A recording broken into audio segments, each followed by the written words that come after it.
Sebelum kita lebih lanjut ke konsep data science yang lebih komprehensif, tentunya kita harus belajar tentang library di dalam Python. Library itu penting, kenapa? Karena itu akan membantu dan mempercepat proses produksi, proses pekerjaan ketika nanti kita fokus di data science. Tentunya kan itu menggunakan Python terlebih dahulu juga, yang sebelumnya sudah kita pelajari. Di dalam Python tentunya banyak library yang mensupport proses dukungan untuk data science.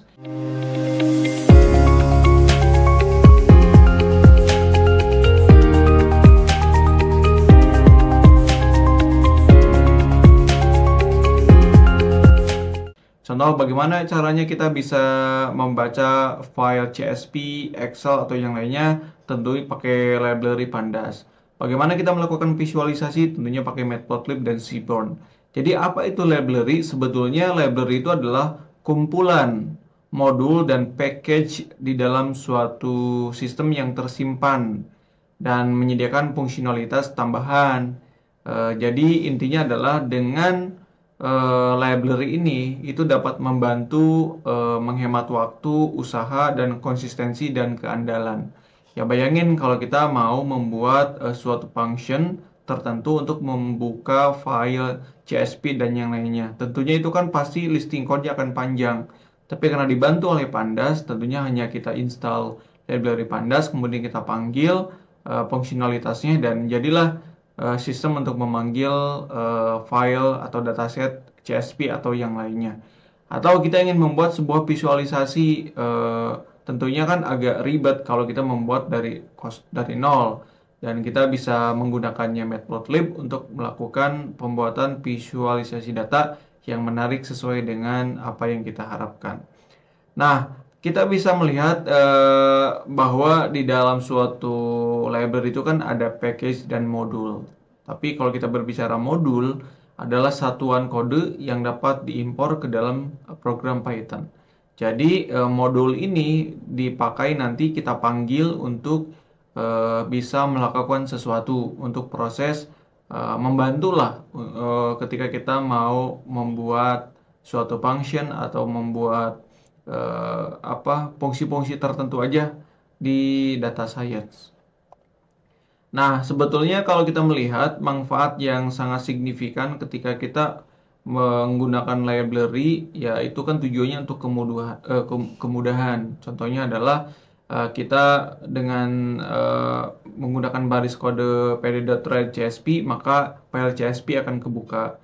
Ini simpelnya seperti itu. Lalu bagaimana untuk melakukan instalasi? Ya sangat simple, kalau di Python cukup pakai pip install nama library-nya. Itu langsung terinstall. Nah, setiap platform beda-beda ya. Contoh pakai Google Colab itu biasanya pakai tanda seru pip install nama library-nya apa, kemudian bisa terinstall. Nanti kita akan workshop, tapi ini lebih ke pengenalan terlebih dahulu. Sebetulnya apa sih kemudahan yang diberikan Python untuk mengakses library-nya. Nah, selain itu juga kita bisa melihat sebagai tool kompatibilitas. Nah, di sisi lain kita juga bisa melihat sebagai kompatibilitas dan dukungan platform. Nah, kita melihat saat ini saya juga kadang suka pakai Mac atau pakai Windows dan semuanya support. Nah, ini memastikan bahwa kode kita dapat diproses di mana saja. Apalagi kita pakai Google Colab kan yang bersifat cloud, jadi bisa dibuka di mana saja.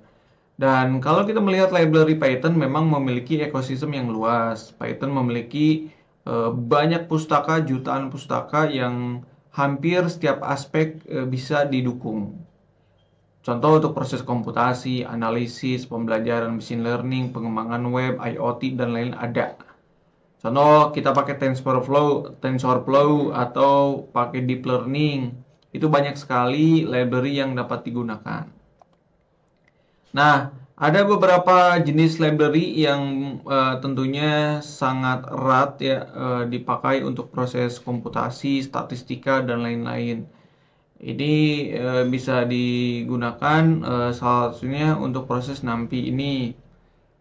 Ini ekosistem ini sangat luas. Kenapa? Karena bisa ngebantu untuk proses numerical di Python. Makanya kan beberapa basic ini harus teman-teman pelajari untuk jenis-jenis library data science. Tapi yang paling pentingnya adalah di Pandas. Pandas itu menurut saya sesuatu hal yang penting ketika kita mau membaca atau memproses suatu dataset. Makanya Pandas adalah salah satu library yang paling penting dalam ekosistem Python untuk bisa pengolahan data. Nah, ini nanti bisa kita gunakan untuk mengeksplorasi, membersihkan, dan menganalisis data. Nah, di sisi lain memang Pandas itu pun sangat populer dan sangat banyak digunakan untuk proses manipulasi data. Nah, jadi teman-teman wajib nanti untuk belajar mengenal Pandas. Nah, bagaimana kita bisa mengenal Pandas? Tentunya struktur Pandas itu ada dua ya yang digunakan. Yang pertama ada series, yang kedua data frame.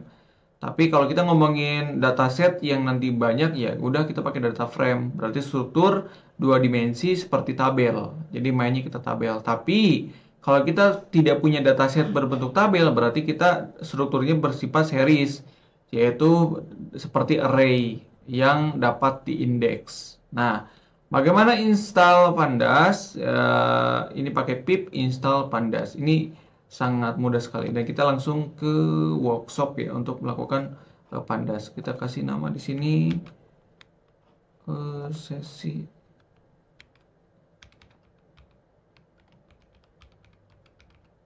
Nah, kita kasih teks di sini, kita akan belajar.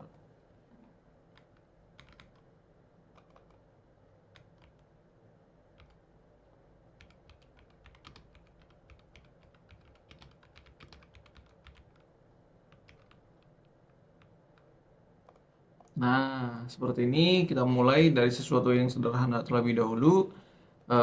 Dalam konsep library tentunya kita harus mengimport dulu dari library-nya terlebih dahulu. Oke, kita di sini coba install pip.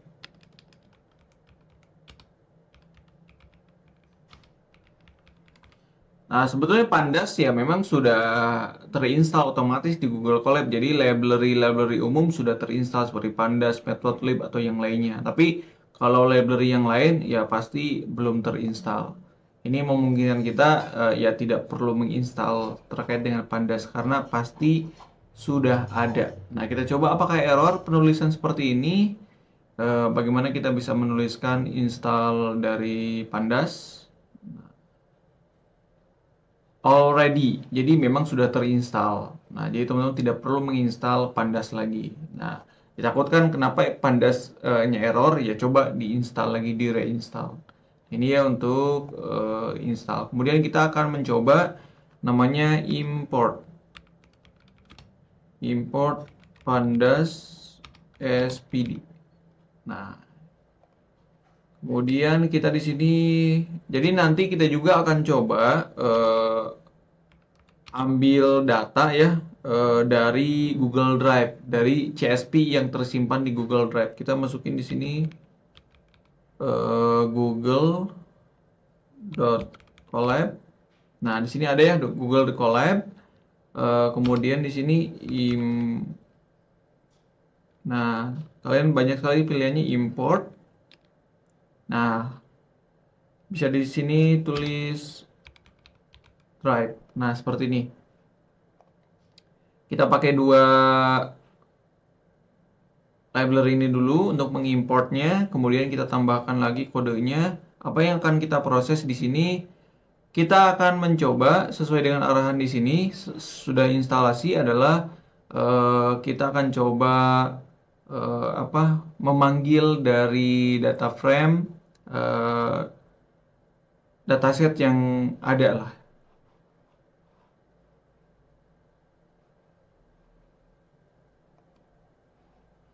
Oke, kita akan coba ya untuk memanggil data.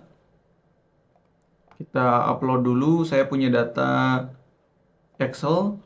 Kita upload dulu aja yang Excel. Ini saya ada data perceraian ya.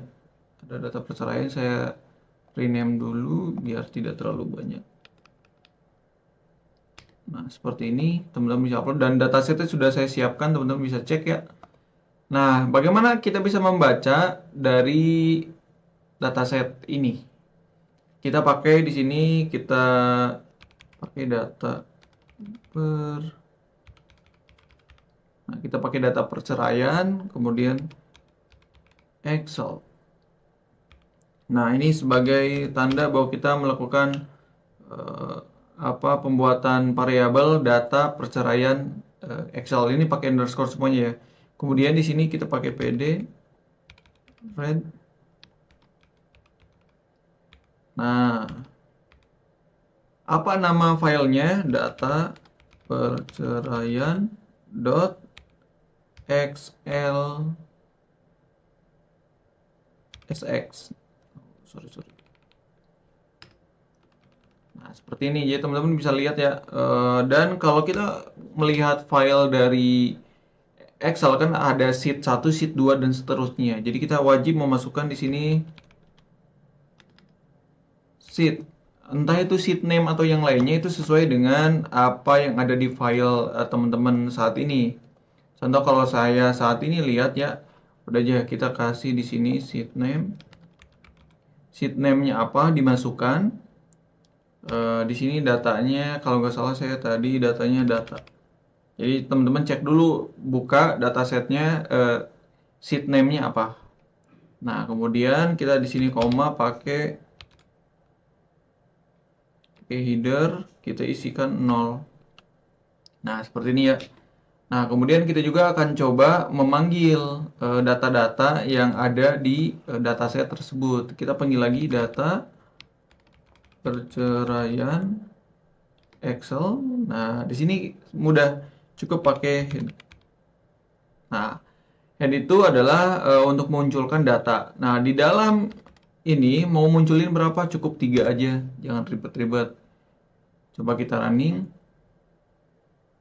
Nah, data perceraian yang sudah kita inputkan di sini namanya dan sheet name-nya data sesuai.